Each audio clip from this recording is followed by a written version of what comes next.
Works. Yay, it worked. We're live. We're live. Hi, everybody. Thank you so much for tuning in, everyone. I am doing another In Conversation With episode on my channel. This time I have the incredible, amazing, wonderfully, just the goose to my Cordelia, Tamzin Merchant, everyone. Yay. Thank you so much for being here, Tamzin. Thanks so much for having me. It's so lovely. Oh, I mean, in the words of Gabrielle, dreams do come true. They do come true for both of us. Oh my gosh, I love that song. It's like, it's a great song. So good. That takes me back to early 2000s. Oh my gosh, I could go down memory lane, like just say the word I can at any time, drop of the hat. But for everyone who is just tuning in, we are celebrating the release of the Hatmakers. It has just come out yesterday in the UK. So can everybody please raise? Oh yeah, also raise the book, but also raise a glass. I'm going to open my mini special bottle of champagne. Hang on, just a very embarrassing thing. I can't wait to hear this pop. It's like just to see you open it as well. I don't know if you're like me, but I really anticipate it. So I'm like, yeah, just like for like 30 seconds, just like no, and then it's like. Yeah. Let's see what happens. I've tried not to shake it, so it's not gonna be like a Formula One podium. Okay. Oh my gosh, no. Yeah, we don't want that. I'm a bit scared. Okay. It's started. Now I'm not gonna be able to do it. Oh. Here it comes. Here it comes. Nope. Still coming. Still coming. It's the anticipation on your face as well. It's like, is it? I'm scared. It's gonna blow. Nope. No, that was so underwhelming. That was a bit anticlimactic. That was very. I'm so sorry. It's not even flowing out like it. Okay, here we go. Phew, that's a relief. It happened to me last week when I had a prosecco for my romance reading vlog. And it just fizzed up everywhere, and I had to put the bottle straight into my mouth to stop it from going everywhere. So that is a kind of romance. That is a very different. Right, right. It was highly suggestive, but then again, the entire so anyway, oh yes, everyone, please do buy the Hatmakers. I've got links down in the description. It's out in the UK, the US. I have some copies here as well, just for everyone. And then it's lovely, isn't it? So, Tamzin, you've got your glass. Can we cheers to Cheers. It's great. I've got Chambord with my prosecco today, just to give it a little bit of flavour. Lovely, very classy. Oh, I'm a classy person, Tamzin. I really am. I can tell from the hat. It's gorgeous. Oh, I mean, it really blends in well with my head, so it kind of doesn't look like I've got one on, but I do. It is the season to wear a hat. Just beautiful. I love it. Thanks very much. I thought yours actually as well, and you make your own hats apparently as well. So, I mean, that's yes.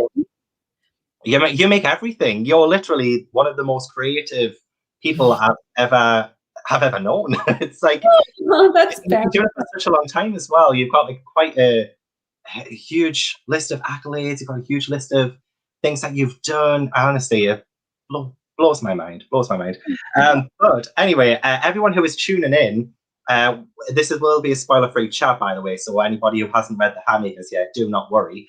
But I am looking for some exclusives and stuff about the next one anyway. So we'll see if that happens, eh? So while people are tuning in, I have some really fun, bizarre questions for Tamzin that I don't think you've seen them yet. So I'm really excited to hear your answers. Okay.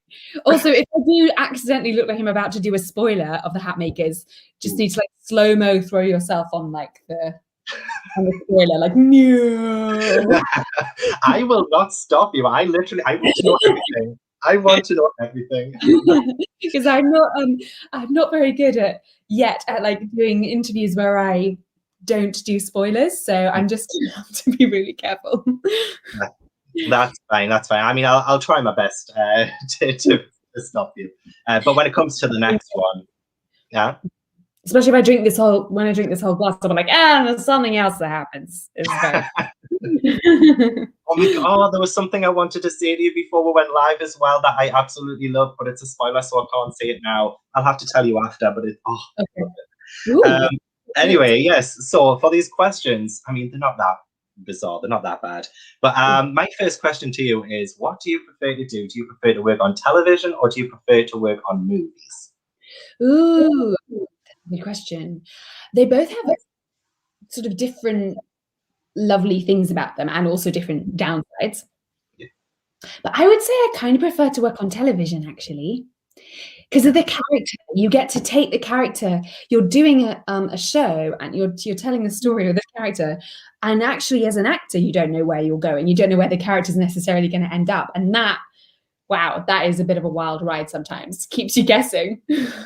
Yeah, especially since like I'm a huge fan of the Tudors and Salem. They're two of my like favorite shows, and historical as well. They're both like historical. We seem to have a bit of a pattern with the ones that we like to see from you.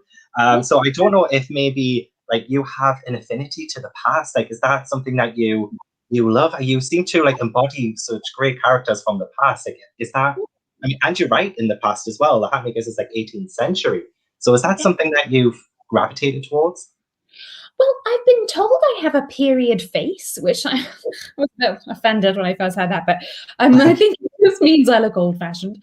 And I think maybe because loads of my favorite books are set in the past, like, are from the past, so I guess contemporary at the time, but now they're in the past. I think I love going into that, into the sort of into history and playing and trying to really bring humor and life to characters that lived long ago. So I feel like a lot of the time, we could go to the National Portrait Gallery and see portraits of, kings and queens of old looking deadly serious about everything. And they did laugh and, asked around and sort of, I quite like that. I like exploring that part of humans as well. So. Yeah, they are rather relatable when you think about the characters from the past. And even though they lived hundreds of years ago, you see so many themes or so many things about a character who you can really apply to yourself. I mean, there's so much about the Hatmakers that we can talk about later with Cordelia that you can really apply to the present. And in fact, even loads of things around that as well that you can apply to the present. So I guess speaking of like on set and on stage, was there ever an embarrassing moment for you that you can tell us about? Has there ever been anything that happened that really mortified you on stage, on set? That you can think of? Gosh, I mean, probably so many that I've blanked them all out. But I did fall over my own feet once, running across on camera. It's on camera. Running across the sort of town square of Salem. Actually, Shane West trod on the back of my dress and like it kind of came a bit loose, and then I kind of just flailed down to the ground and had to be carried back to my trailer because I twisted my ankle. So I had to be carried back by a very nice man who and I think Shane offered, but someone else swooped in and took me away. That was quite embarrassing. And sometimes I get the giggles, and like it's usually at the end of the day when we've got 5 minutes left to film, 2 setups, and the pressure gets to me, and I just start laughing, and that's really embarrassing because then everyone around is really stony faced, and I desperately just want to do the scene, but some devil just comes and the giggle monster just comes out, and it's terrible. I think you're like me, where it's a situation where you're not supposed to laugh or you're not really allowed to laugh, and you're like, I want to laugh. Yeah. And the more you're not supposed to, the worse it is. Yeah. Exactly. It's the more you want to do it. So I guess you starred in Pride and Prejudice. Do you have a favorite Jane Austen book? Because I can imagine you're probably a huge Jane Austen fan, or like you probably like classics. I do, yeah. My favorite Jane Austen, well, Pride and Prejudice will always have that special place in my heart because it literally started my acting career. Acting as Georgiana Darcy was my first job, and I got it because I was reading the novel of Pride and Prejudice for the first time, and my mum had read in the paper that Keira Knightley was going to be in this new version of the film, and I was like, looked up for the book, I was like, what? And when I realized that, I was like, I got to try and be in that film. And so I ended up cold calling the casting director and asking to audition for Pride and Prejudice.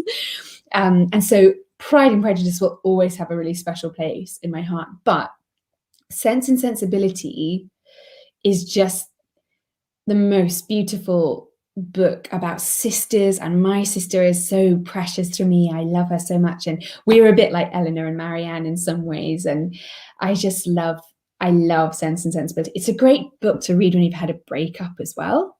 Oh, it's so good. It feels like heart salve.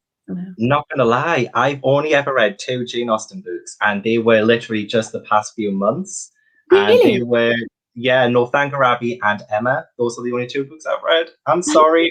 Oh, no, I know. I feel like a fraud though whenever I'm like doing like book things, and people are like, "Oh, so what Jane Austen books you read?" I hadn't read any, but they've been really good. I really enjoyed them.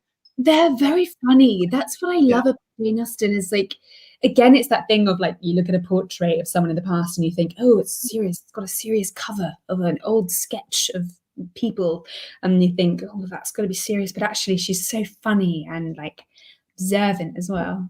Yeah, that's why I was so surprised by Emma. It was just hilarious when you think about the situation, because it's like such situational comedy as well in them, and it's just like, wow, well, like that's actually really funny. She's like the Phoebe Waller-Bridge of her time in a way. Exactly. This is like a really stupid question, but I love it. I love asking authors this.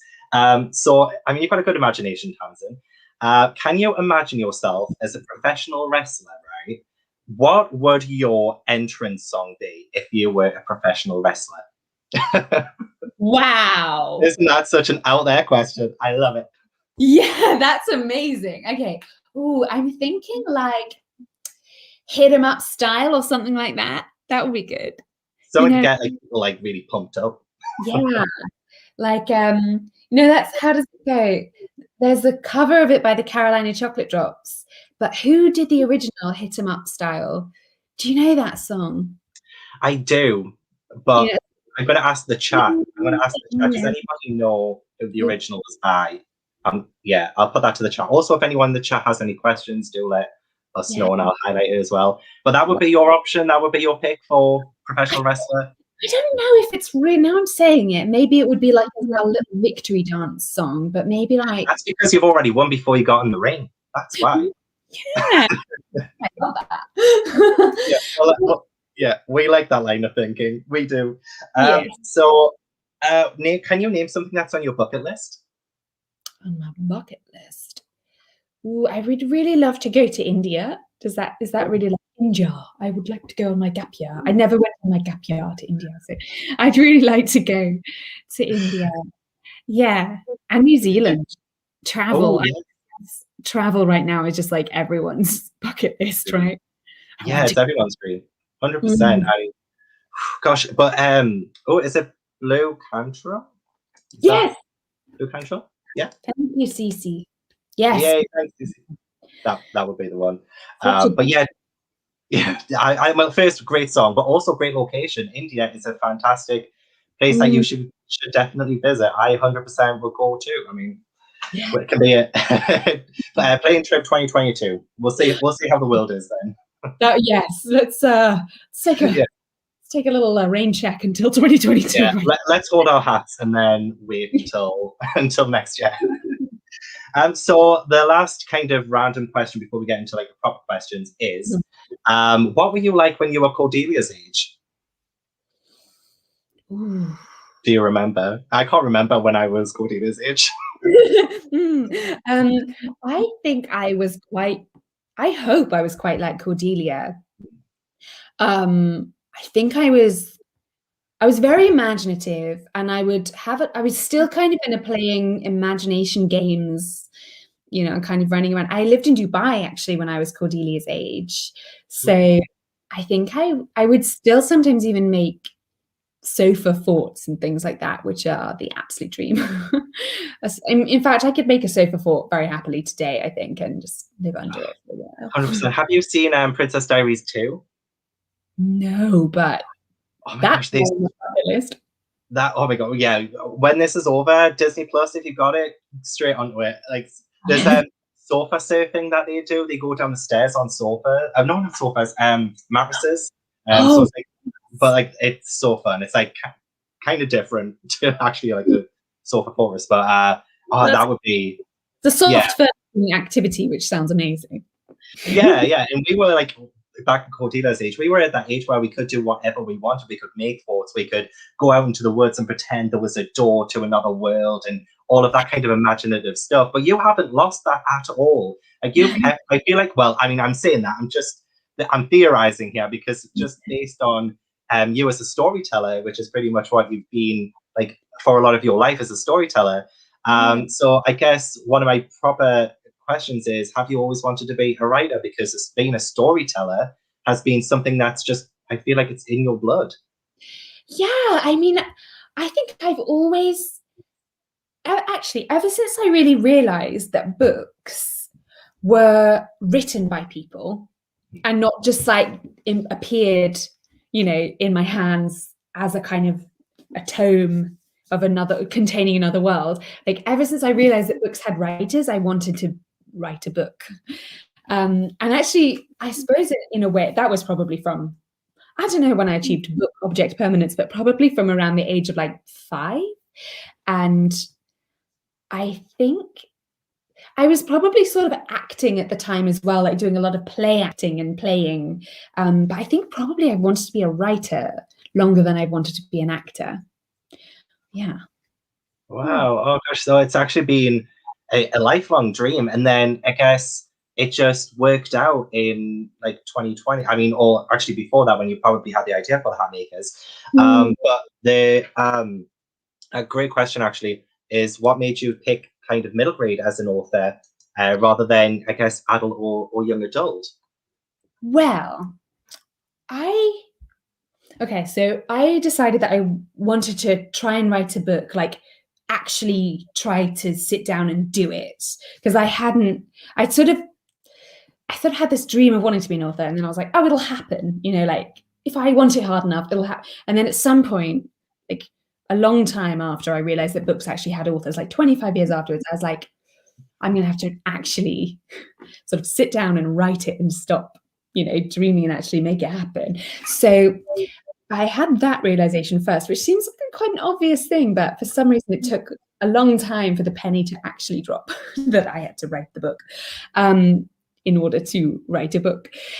And so I was kind of like, I was feeling like I wanted to tell a story, and I didn't have the idea yet. But when I got this idea, it was a dream that actually inspired the book. Well, it literally came in a dream, and it felt like the dream, the sort of quality of the idea behind it was that there's a family of magical hat makers, felt like middle grade is a perfect place for that to happen, because in middle grade fiction, anything can happen. And that is just the most exciting thing. And I've never grown up with middle grade fiction. Like I read obviously grown up books. I sound like Cordelia. But I feel like in middle grade, anything can happen. And it's a testament to the writers, of course, but the readers of middle grade, because you're in that headspace where you believe and have so much hope and so much there's something just quite raw and joyful and just believing about children at that age, and also sort of our inner children. I think that a lot of that joy comes from sort of that age, that time in our life. So I think that's why in middle grade anything can happen. But when the dream came, it felt very like, of course, this is the most fertile kind of ground to grow the dream into a full-fledged story, because there's just something very, very magical about middle grade.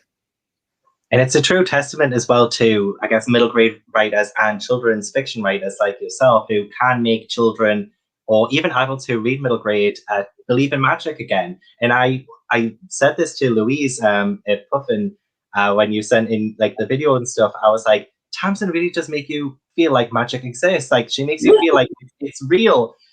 So I guess you probably went through this huge hurdle as a writer because there is, I guess, like a stigma around like celebrities who write like children's fiction and children's books and stuff. Did you feel any pressure at all when you had the idea for the Hatmakers and you were actually writing it down? Like, did you feel like some kind of pressure? Oh yeah, definitely. And I also think that like I think that the it's right that I suppose the reason that there's stigma about celebrities is that there's a sense that they kind of come in with big, kind of driving a big tank kind of like self-importance into the middle of everything and kind of shut every, the kind of maybe drive over the delicate landscape actually. And the truth is that middle grade fiction is, you're being invited to kind of participate in this fertile and delicate kind of ecosystem of children growing up through this stage of their lives. And I think that it's right that the kind of Protective. yeah, that it's protected. Yeah. And so I respect why there's a kind of bit of a maybe some side eye at celebrity people. I mean, it's weird saying celebrity and talking about myself because I really don't consider myself to be a celebrity. So I feel like, yeah, but yeah, I definitely felt I needed to prove myself, to prove I was worthy to tell a story to children and to be trusted with that and to be trusted with their time and with their hearts and with their imaginations. So yeah, I definitely felt the need to prove myself. And I mean, I think hopefully children will, yeah, I think there are gatekeepers for sure. And I think some gatekeepers can be trolls, which is always inevitable. But I think that there are also wonderful, sort of Glinda the Good Witch kind of gatekeeper as well. So hopefully I've pleased and will slowly be able to prove myself. But I feel as well that I suppose some celebrities come in, drop books a bit like bombs and then they just leave again. And I'm not planning on going anywhere. I'm planning on staying and continuing to tell stories. And if you'll have me, basically. So we're happy to have you. Honestly, I can't wait for like everything else that you do now. The Hatmakers is one of those books that I'll talk about it when we get to the Hatmakers and stuff. There's just so much to love about it.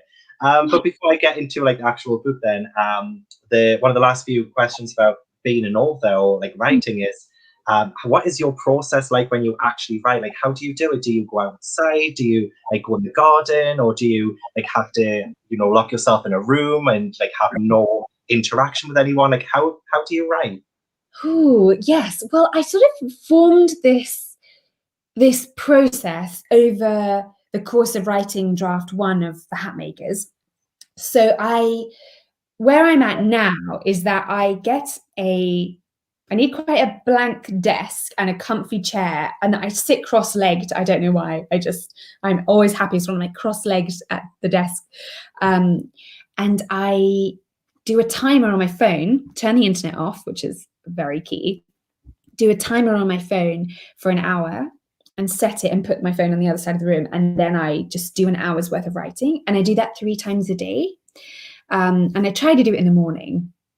And then in the afternoon, when we were allowed out of our houses, I went to museums or went to see friends and just like tried to cut loose in the afternoon, which I think is a really important part of writing, like the process of doing the work and then like letting yourself run a bit free and get loads of really good ideas, actually kind of just wandering down the street and stuff. So yeah, that's where I'm at now. And obviously with COVID, I just with COVID, in COVID times, I sort of do my writing and then try and do some yoga or go for a walk or something. Yeah. And with a hot water bottle every now and then too, I guess. Just yeah. Keeping my feet warm as we speak. Hang on, let me just. It's I honestly do love that hot water bottle so much. I need to find out where you got that from so I can get one too. It's quite old. I think it might be, gonna burst one day. Oh no! I think like 10 years ago.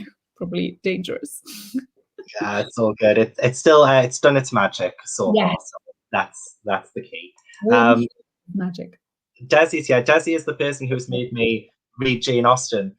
She does the Affectionately Austen book club. So that's the reason why. Yeah, that's the reason why I'm reading Jane Austen. That's lovely. Well done, Desi. Good work. Yeah, well done. So the last kind of authory question, which I had anyway, but I feel like Rosalind writes it so well. What are your favorite children's books to read, and have any of them inspired you? Yes, massively. I love E. Nesbit. I think she is brilliant. The Phoenix and the Carpet, 5 Children in It, The Railway Children. And The Railway Children feel so magical, even though there isn't actually any kind of magic like Phoenix and the Carpet. Obviously, there's a phoenix, and 5 Children in It, there's a Samiad, sand fairy. But I think her writing, what I love about her writing is that it's so it's humorous, and it's kind of it sort of gently sends up the children and but also sees their hearts, and that's what I love about her. Yeah, so she's a favorite. I guess she was Edwardian, so quite a long time ago, I think. Yeah. But there are so many amazing children's authors writing today, Anna James, Catherine Rundle, Cat Doyle. Oh my goodness, Kieran Millward Hargrave, just so many amazing people.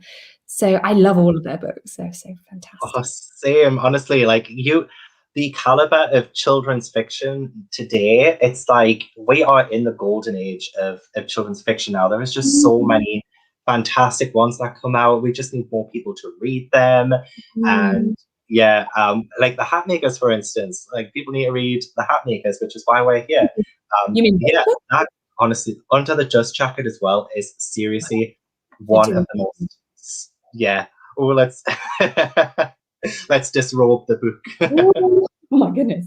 And on the other side, this is actually one of the original cover designs. This style, and then it would be Hatmakers, but then we went with this in the end. This kind of setup was one of the original covers. Kind of like the art copy. Yeah, exactly. I loved it. Honestly, I think I can't remember who I pestered at Penguin now, but I pestered so many people because as soon as I heard this was coming out, I was like, I need to get it. I need to read this ASAP. Can somebody send me it, please? I was probably still frantically typing away. Probably. Yeah, probably. I think it was probably like August or even probably July when I started messaging people about it. I was like, as I heard about it. So before we talk about the Hatmakers, there's been some really lovely comments. So the Bookworm Mafia Trish says that she finished it last week and absolutely loved it. And Cece was reading it. And when I asked her, did you love it? She said, I loved it. We love to hear it. Also, Holly Reid is reading it at the minute. She's literally just taking a break to watch the interview now. So we hope you love it. Yeah, we are both wearing hats. It's honestly, we cannot talk about the Hatmakers without it. We can't. So I have one I made earlier as well. Yeah, please do show us. Please do show us. This is the Triumph Bicorn that I made for the occasion of my book. It fits so well. It's made to measure. So, by which I mean I stapled it here and here so that it in my head. Cordelia would know. Cordelia probably would use a stapler, just to cut some corners, I guess. Yeah. But not her aunt. Not her aunt. She wouldn't. Her aunt would be mortified. Yeah. But yeah, I do like this one, but it's slightly like you can't walk through doors really without turning to the side. Yeah, you have to. But you can also wear it like that. So That it's quite. also looks amazing. It looks amazing. I love it. It slowly slides down my face though, so I have to take it off. I'm going to make myself one now. Yeah. The fact that I have it already is blasphemous. So, all right, yeah. So the Hatmakers then, because Yes. I reread it yesterday. I listened to the audiobook, which I do want to talk about a little bit, a little bit later. But just for people who haven't yet, read the Hatmakers, can you tell us what the Hatmakers is about? Yes, without doing a spoiler, I will attempt this.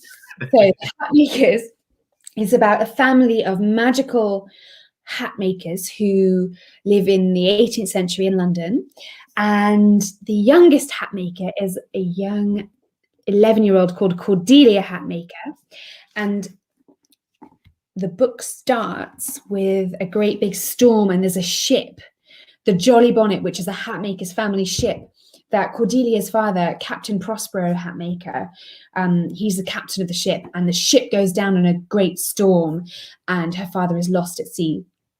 And Cordelia decides that she's going to try and find him, because if he's been lost, he can be found. So, but in the course of Cordelia trying to find her missing father, she realizes that some very powerful magical ingredients that all of the makers, so there are 5 maker families in London, the hat makers, boot makers, glove makers, cloak makers, and watchmakers, they all look after these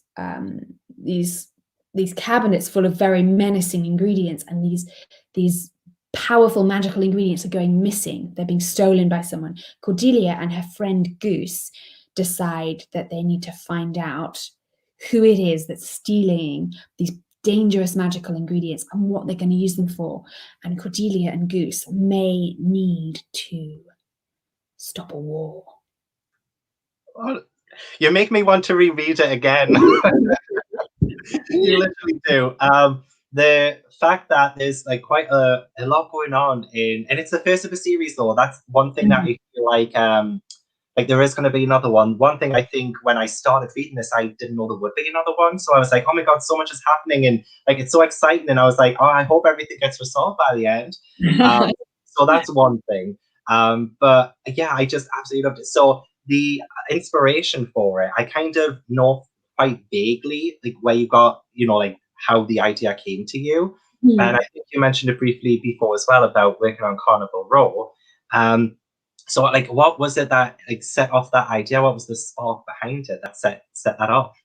Right. So the idea came in a dream, but the dream came because I was filming Carnival Row, which incidentally is not for children. It's a great show, but it's not for children. It's 15 plus, I think, or possibly 18. I'm not sure. Just a little health warning for everyone else. Just in case anybody wants to tune in, yeah. Yeah. So I was filming, I was making this show in Prague, and I had a costume fitting late one evening, because sometimes on shows when you just got a hectic schedule, you have this like a late night costume fitting after the day's work. So I had a fitting at about probably 9 at night. And the man who plays opposite me is an actor called David Jesse, who plays a faun in Carnival Row. He has these very impressive horns, a bit like Mr. Tumnus.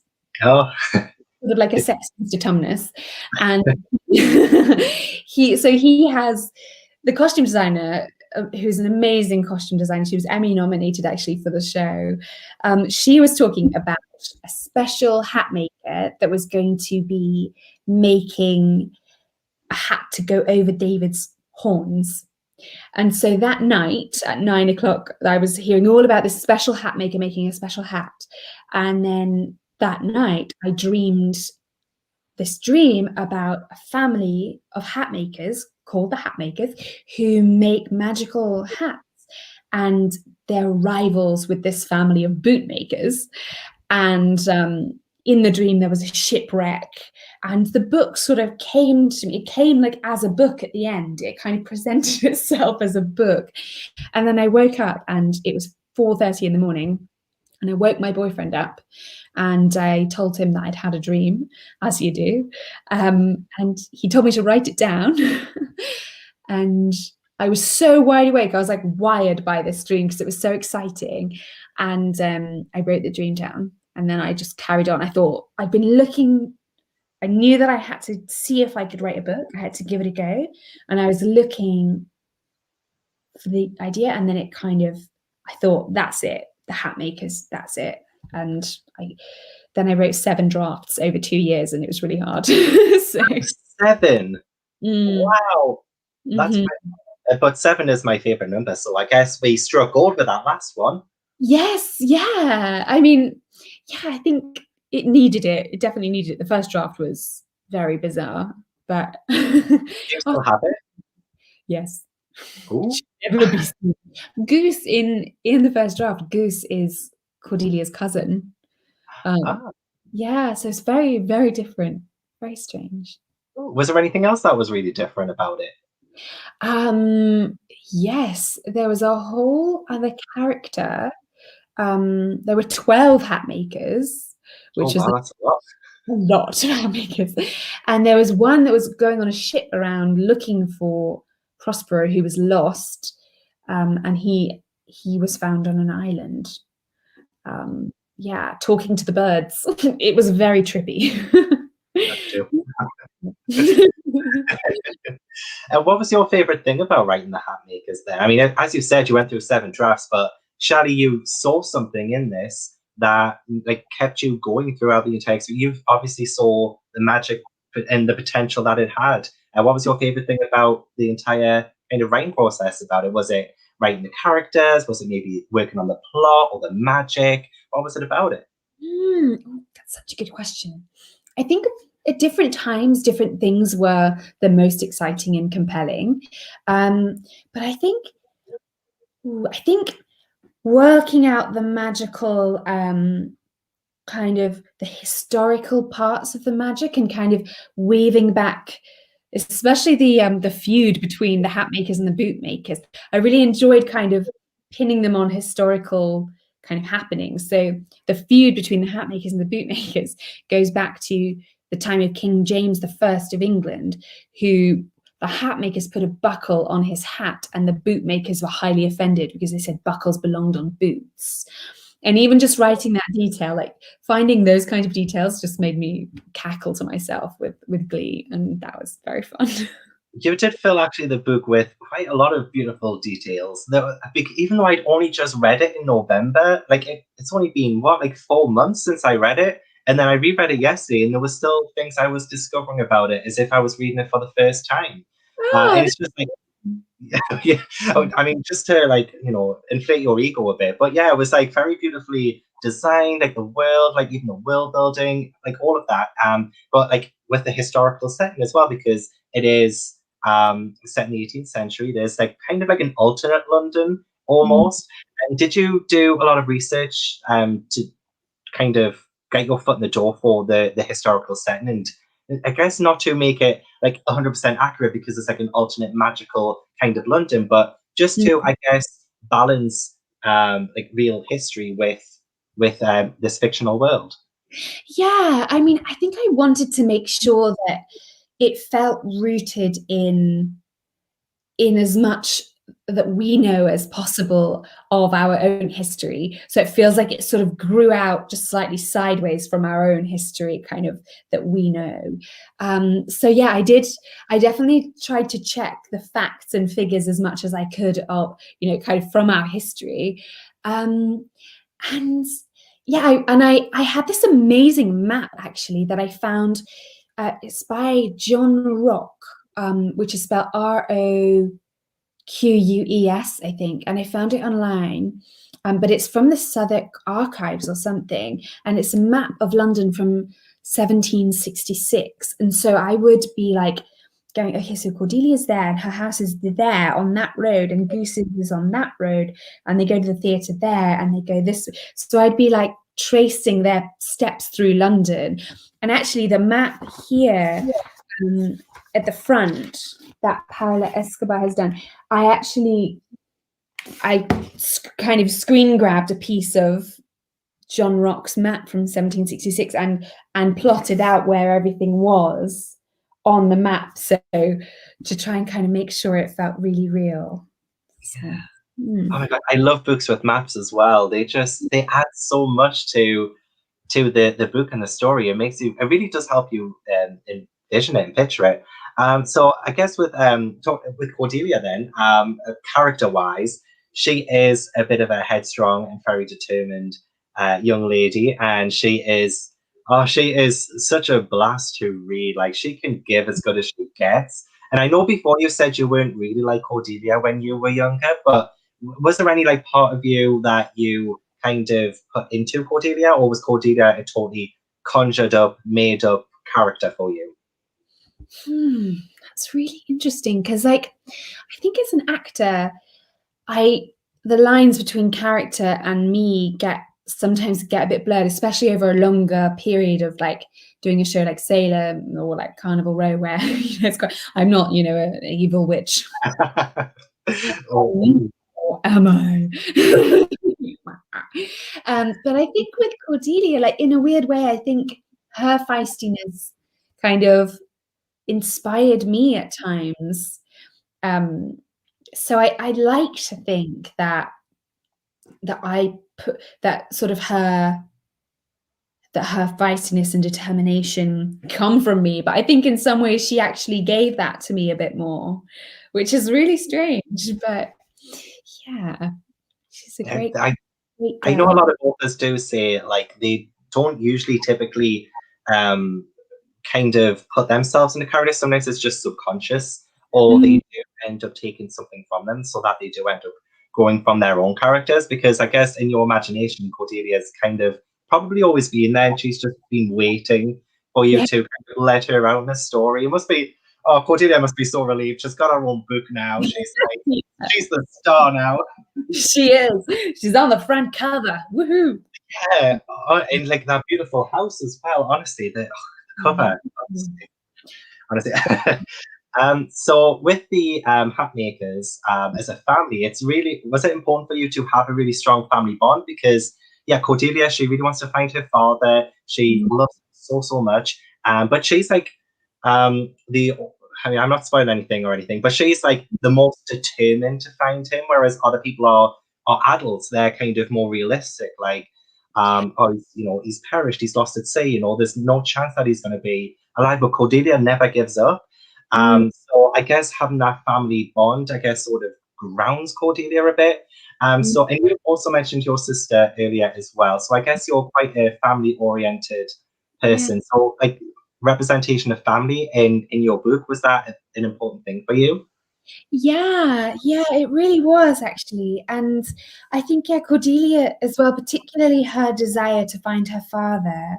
Um, I think, yeah, and the grown-ups have that different outlook. And I think that's Cordelia's like belief as well, that he's there, and that she sort of tries to almost will that into reality and truth. So that was kind of drawing, I suppose, the differences between children and children's outlook, and kind of when we become grown-ups, we maybe get a bit more, realistic and a bit less hopeful, maybe a bit less bombastic in our hopes as well. But yeah, I think I love writing like sort of rambunctious family with big personalities, like Aunt Ariadne and Uncle Tiberius are quite kind of distinct personalities. And I also really enjoyed generally writing the argument scenes. I don't know why.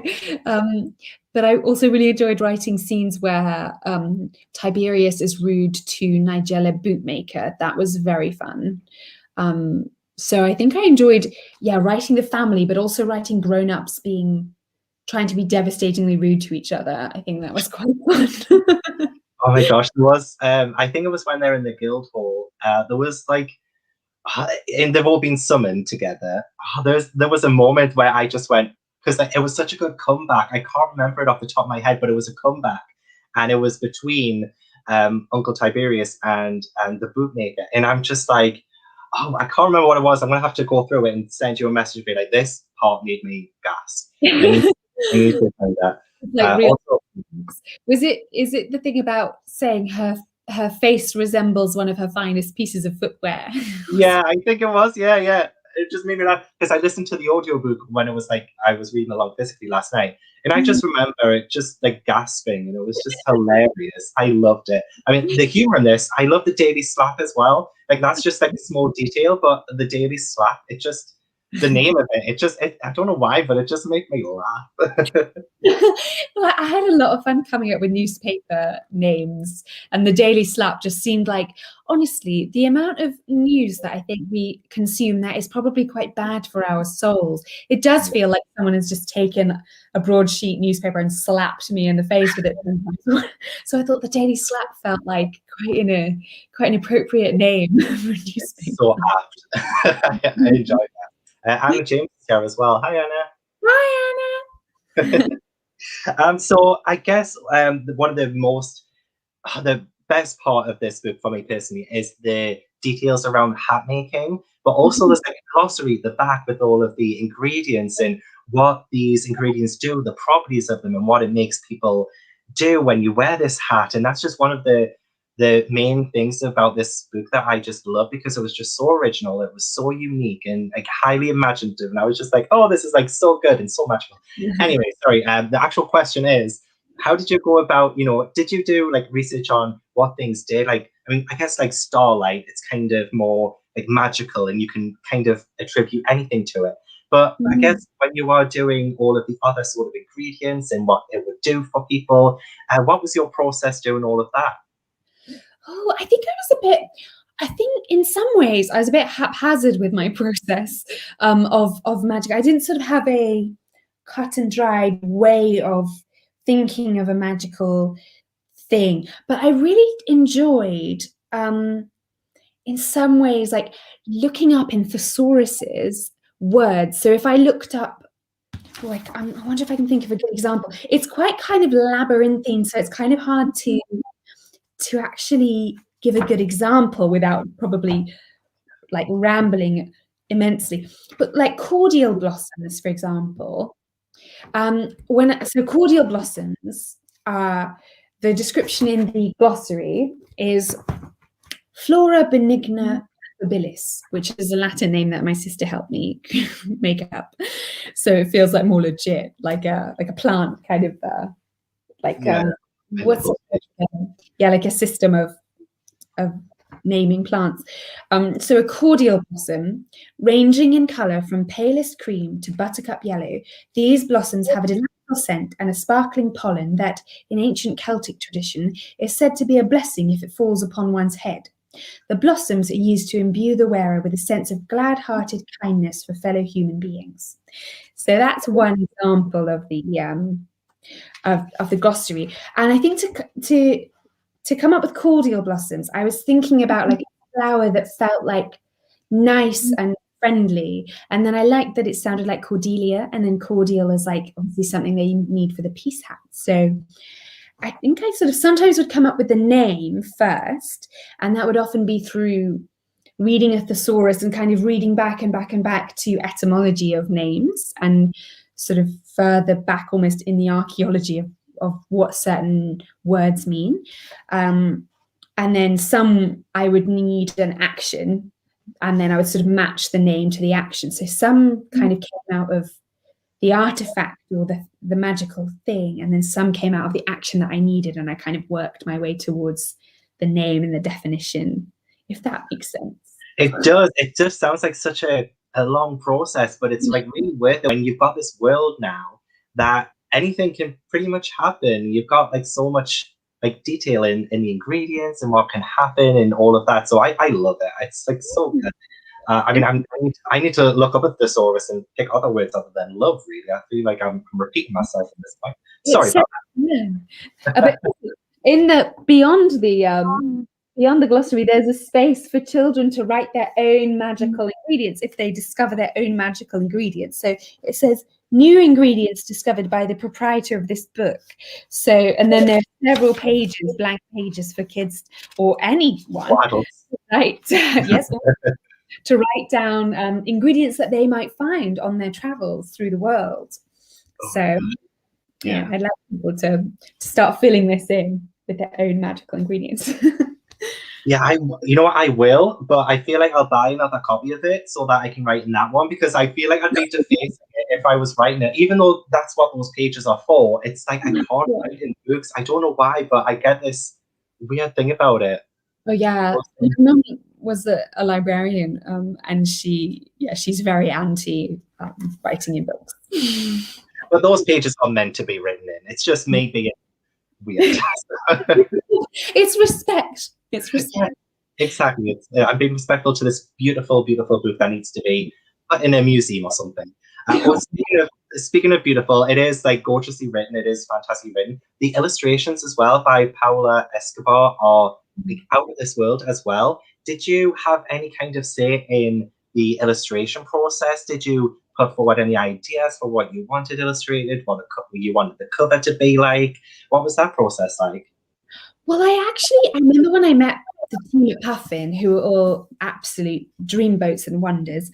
They asked me what I thought, what if I had an idea for the cover, and I had thought of the shop front of Hatmaker House, but I'd sort of thought just that bit, and I sort of said, "Oh, the shop front," and imagined that it would be just a window of hats, and then this arrived, the sketch of this arrived, and I was like, "Wow!" My mind was completely blown. Look, this is my favorite bit: is the hats on top. Oh yeah. Roof. Oh, it's just so cool.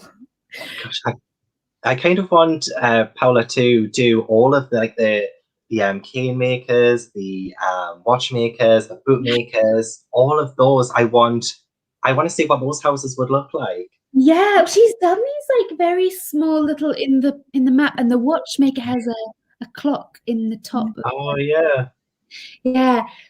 I'd love to see a full cover of all of them.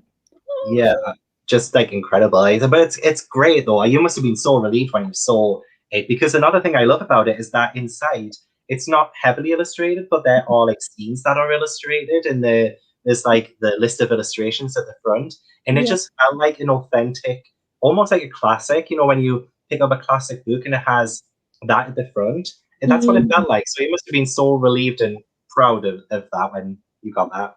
Yeah, I was. Honestly, it was over the last summer. So we were all it was the summer lockdown. And I think I was just feeling quite unmoored from reality. And then this kind of world that I'd imagined started appearing in my email inbox in the form of amazing pictures by Paula. And I was just like, wow, this is amazing. But yeah, I suppose, and we did take the decision to do the list of illustrations and have that as quite a classic look. And that just felt really, really lovely, because like I said, the E. Nesbit kind of, my little 10-year-old self who just loves E. Nesbit, it sort of felt a bit like a plate from the Phoenix and the Carpet or something. So yeah, I could just stare at them for ages. I mean, same. It's not even my book. So another great thing about the Hatmakers is that it's not only is it available physically, but people can listen to it audibly, and not just that, but you actually read the audiobook. And yeah, I listened to the entire thing yesterday, and you do the voices, you do all. It sounds so great. So like, what was the process like recording the audiobook? And it's not often that authors do their own. So I love that touch. Oh, thanks. I mean, it was interesting. I basically sort of announced to Penguin that I was going to do the audiobook. What's happening? And they were very happy for me to give it a go. I think there were 4 days scheduled for me to record it, because I think they'd had people recording their own work before, and the guy who was the kind of the sound recordist sort of understandably looked a little haunted when he realized that a writer's coming to do their own thing, because I think he said to me, "Oh, sometimes you get people who understandably go over and over the work until they get it." But I think I just was like so excited to be there that I just kind of just put it all out there in pretty much one go. But yeah, it was 2 days in the end. We'd had a little longer schedule, but it was 2 days, and it was like in a hermetically sealed little room with a big microphone and my voice kind of feeding back into my ears. It felt like it was very intense. It felt like some sort of 1984 style torture chamber of just like hearing myself. But it was a lot of fun. And I was like, you might have noticed I'm very expressive with I'm surprised I haven't knocked my champagne glass flying. I think I was just like and I knocked the microphone a few times when I was sort of being Uncle Tiberius and stuff. But yeah, it was great fun. And the voices kind of came out fully formed. I didn't really, some of Miss Darebottom was an interesting one to try and get right tonally, but everyone else seemed to be quite kind of out there. Yeah.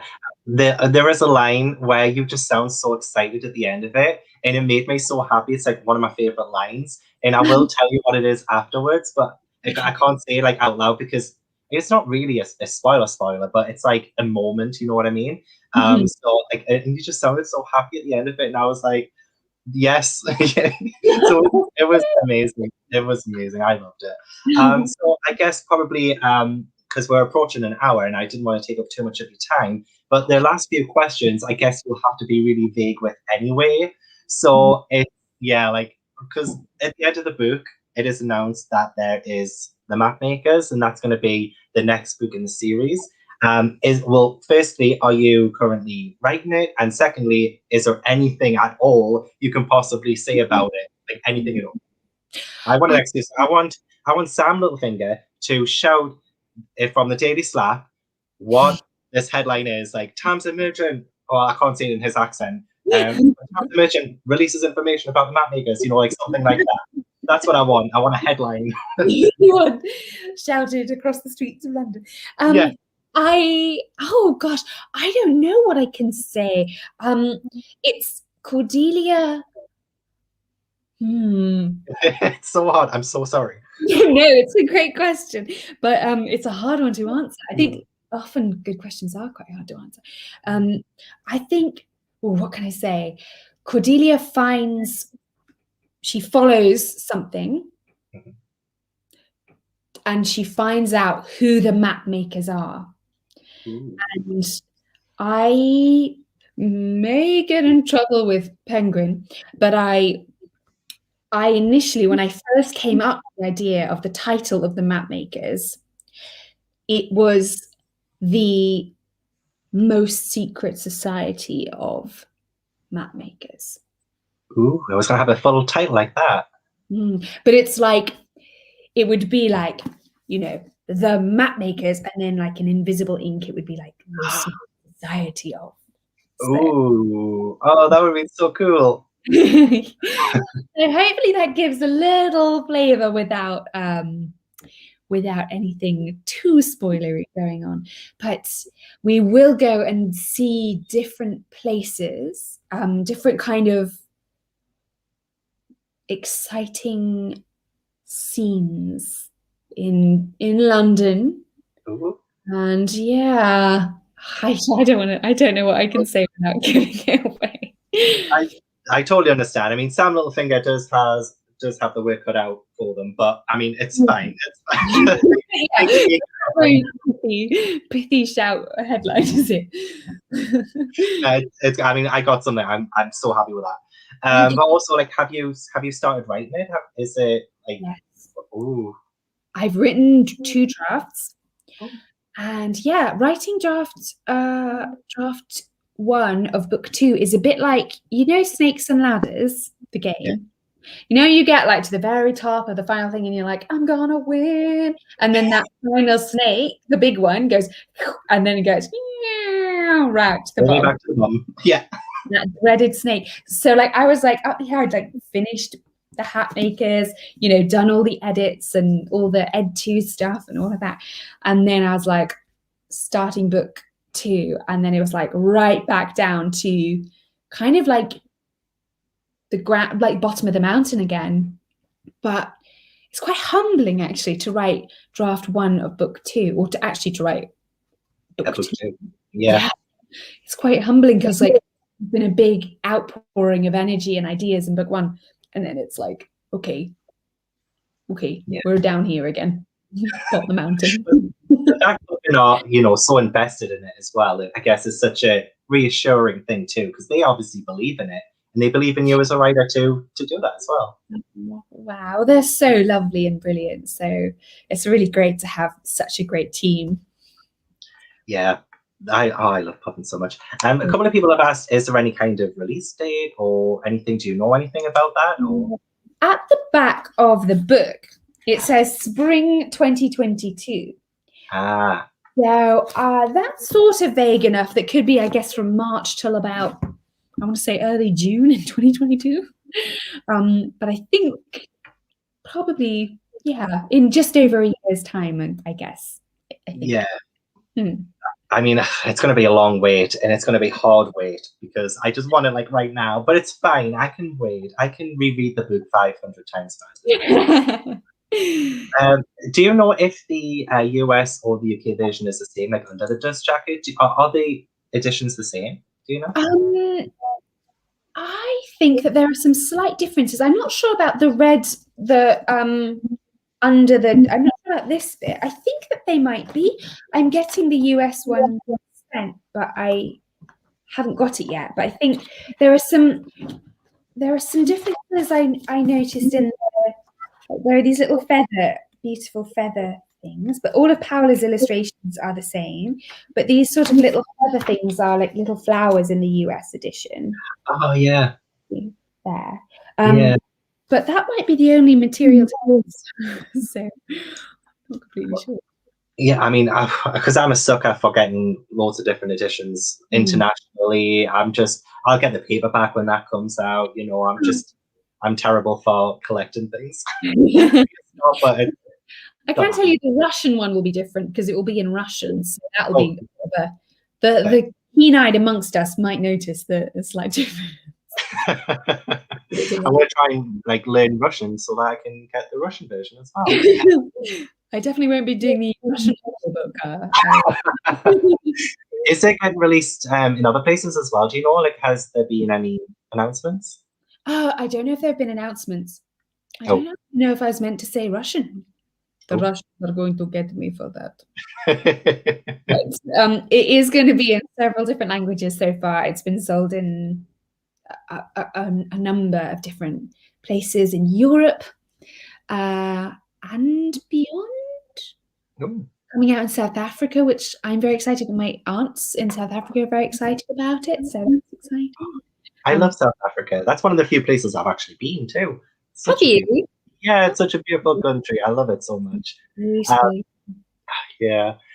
So I've seen people in the chat as well saying that they're getting it from Waterstones and Book Depository. You can absolutely, if you live in a different country, Waterstones do ship internationally.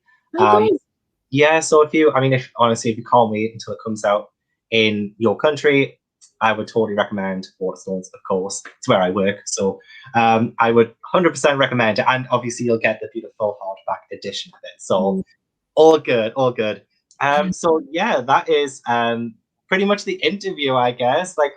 I'm just over the moon. I'm so chuffed. Thank you so much for doing this with me. Oh, thanks so much for having me. It's been absolutely lovely. It's been so fun. Oh, I'm glad. I know you've probably been really busy because you would have celebrated the release day. Did you do anything nice for release day yesterday, or were you just doing lots of worky stuff? Well, I went to Goldsborough Books in Brighton and signed a bunch of books there, which was really fun because it was the first outing I'd had in a very long time. And my mum made this amazing cake, which is I'm going to put a picture of it on Instagram. It's like a top hat with flowers on it, but then when you cut it, it's a rainbow on the inside. I love it. I love a rainbow cake. Yeah, it was wonderful. Oh, God, that sounds amazing. That sounds amazing. So yeah, again, all the links are in the description box. So everybody, please do go and buy the Hatmakers. And also, if you have read the Hatmakers, do leave a review on Amazon and Goodreads and Waterstones and all of those lovely places. And yeah, that's pretty much it. So thanks again, everyone, for tuning in. Bye, everyone.